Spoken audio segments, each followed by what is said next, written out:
But one thing I did differently is don't spend all of your energy trying to get promoted and making more money. Spend at least half of your energy figuring out, okay, if I am working really hard and I am doing a good job and I am making more money, how do you take that money that you're making at your W-2 job and putting it into an investment that pays you now? Because the one thing that you don't have when you continue to work your W-2 job is control. So Yeah. you've got to, and that's what I did, I think, rather successfully, is and that a lot of people don't do, is I educated myself on not just working hard and being promoted at my current job. I educated myself on taking that hard-earned money and making it work even harder for me so that I wasn't dependent on it. And I was able to retire by the time I was 30. And I think if more people spent a little less time trying to get promoted and making more money at their job and spent a little bit more time on making sure that they're not outsourcing their financial literacy to a financial planner and actually like educating themselves, they would understand, like I did, that they didn't understand where they're putting their money, or they don't understand where they're putting their money. Yeah, I love what you just said there, because there's a couple of things that I think are keys to what you said. Okay, is one, while you were working your job, you created this vision.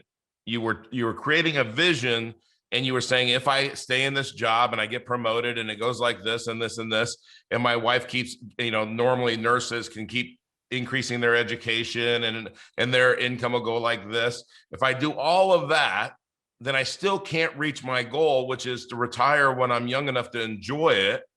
And, not say, okay, I'm 65, now I retire, and then I live another 20 years and I die. And, like that.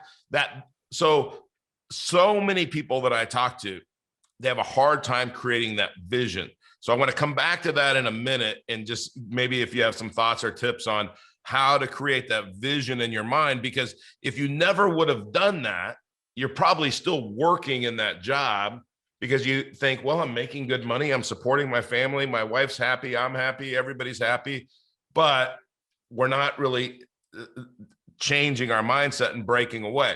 Once you broke away, though, like you said, it didn't happen overnight and everything, but then you built momentum, you understood leveraging, which is cool, right? And then it just took off. And now think about somebody that's sitting in the audience right now listening to this, and let's say they're 25 years old. And if our pitch was, hey, you're going to save 20% of what you earn and you're going to put it in Wall Street, and 40 years from now, you're going to look great. You're going to be wonderful, as long as all of these 15 things don't destroy all your money, right? But don't worry about those 15 things. But, or we said to somebody, hey, you educate yourself, you get coaching, which we'll talk about, because you basically, what Tony Robbins says is find somebody that has something that you want and learn what they did. Okay. So don't sit in the audience and say, well, I can't do that.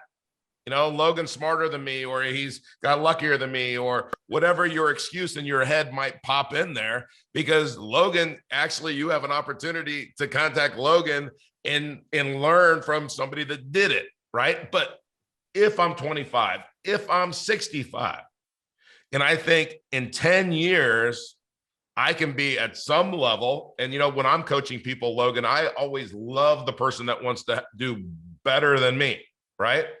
I know there's a young person out there in the audience that says, well, if Logan can do it, I can do it. And if I learn from Logan, I can do it even bigger than him and faster than him, because I'm learning from somebody, and I'll avoid some of the mistakes that you learned from. So I love that. The other thing that I love that you learned early, and I call it clue, control, like number one, whoever controls the money makes the money. Control, liquidity, use, and equity, right?